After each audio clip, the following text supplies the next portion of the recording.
What's going on, guys? It's Jared from Whipple Insiders, and today we're going to take a look and figure out exactly what went wrong that screw ended up in the supercharger of our project Hellcat in the last video. So let's get to it.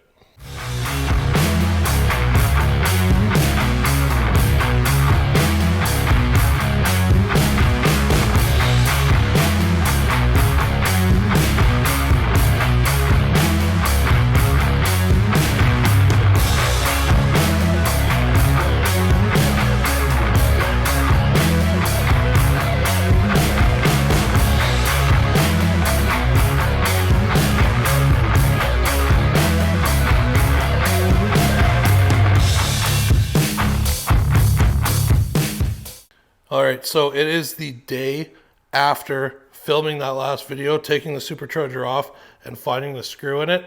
Something was bothering me last night after I finished editing that video, so I came down and took another look, and I figured it out. And looking at this clip from yesterday, you might notice the problem too. Okay, so we've got the top of the blower off. You can see everything with the intercooler looks okay here.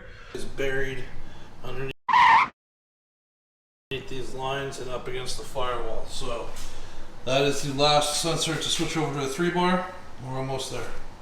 So what's going on is there is a screw missing from right down here.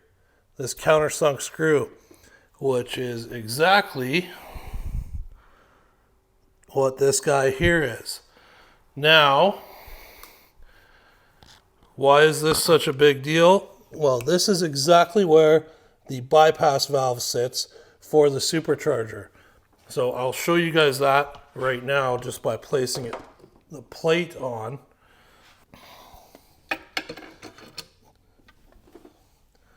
So there's the plate on exactly where it's supposed to sit. And there is the open bypass valve there. Now, you might be able to see there's that missing screw. So, I think it's pretty obvious what happened is that screw somehow became loose. I do know what shop installed the blower, but it was done before I bought the car, so I don't know if anybody's played with it, so I'm not going to call that shop out. That screw obviously should be Loctited.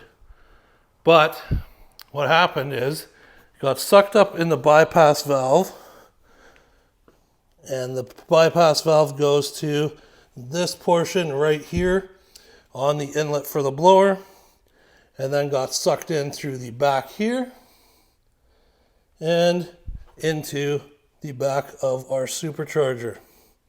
So that is a catastrophic failure for a really stupid reason. It really frustrates me. As you guys probably saw in that video, I had no idea where that screw came from. I was confident that I didn't let anything get into the blower. So for anybody that thought I did, there you go. It wasn't me. But everybody with this supercharger, I would recommend taking the supercharger head off and taking a look and making sure that those two screws there are tight.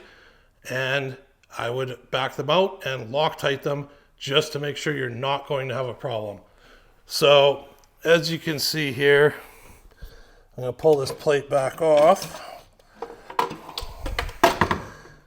There are two screws. So the one that's missing right under the blow-off valve, and then this guy over here.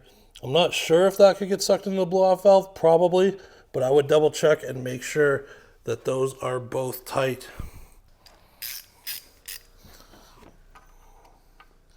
Oh, see, look, this one is super loose too. So this one was about to back itself off.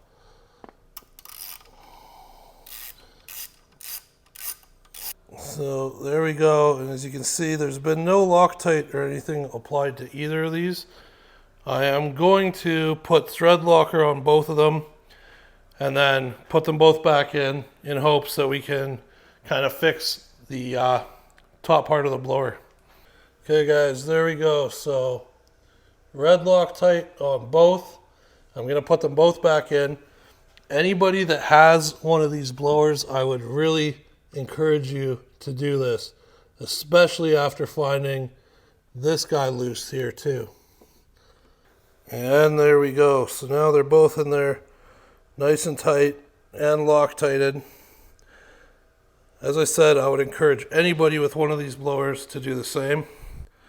But while it's apart, I might as well change the plugs.